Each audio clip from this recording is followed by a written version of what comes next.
আজকের এই ভিডিওতে আমি তোমাদের সঙ্গে শেয়ার করব 2025-26 সেশনের স্বামী বিবেকানন্দ স্কলারশিপের আবেদনের লাস্ট ডেট কবে, কতদিন পর্যন্ত তোমরা স্বামী বিবেকানন্দ স্কলারশিপ 2025-26 সেশনের ফ্রেশ এবং রিনিউয়াল অ্যাপ্লিকেশন করতে পারবে সেটা তোমাদের সঙ্গে তুলে ধরছি।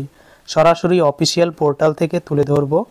তো স্বামী বিবেকানন্দ স্কলারশিপের পোর্টালে আসার পর হাউ টু অ্যাপ্লাই সেকশনে এখানে কিন্তু বলা থাকে আবেদন শুরুর ডেট এবং লাস্ট ডেট। তো এখানে কিন্তু একটু টেবিল চার্ট করে দেওয়া রয়েছে।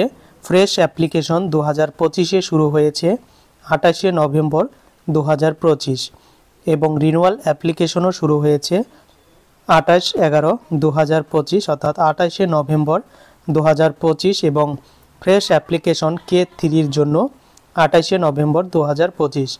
কিন্তু এখানে ক্লোজিং ডেট, লাস্ট ডেট কোনো ডেট কিন্তু এখানে দেখতে পারবে না। তবে বিগত বছরগুলিতে দেখা গেছে যে প্রায় 6 থেকে 7 মাস স্বামী বিবেকানন্দ স্কলারশিপের অ্যাপ্লিকেশনের টাইম দেয়।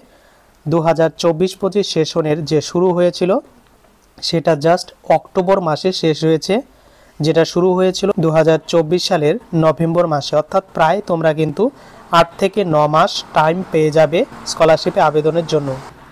তাই যাদের বিভিন্ন ডকুমেন্টস জোগাড় করা হয়নি বা ইনকাম সার্টিফিকেট কালেক্ট করা হয়নি, তো তাদের জন্য ঘাবড়ানোর কোনো প্রয়োজন নেই। তারা অবশ্যই ধীরে ধীরে সমস্ত ডকুমেন্টস কালেক্ট করে তোমরা কিন্তু পরবর্তীকালে আপলোড করে দিতে পারো এবং আবেদনও করে দিতে পারবে, কারণ প্রচুর টাইম থাকবে স্কলারশিপে আবেদন করার জন্য। তাই তাড়াহুড়োয় ভুল করার থেকে তোমরা একটু ওয়েট করে যাও, সেখানে ধীরে সুস্থে আবেদন করে দেবে, তাহলেই কিন্তু স্কলারশিপ থেকে টাকা পেয়ে যাবে।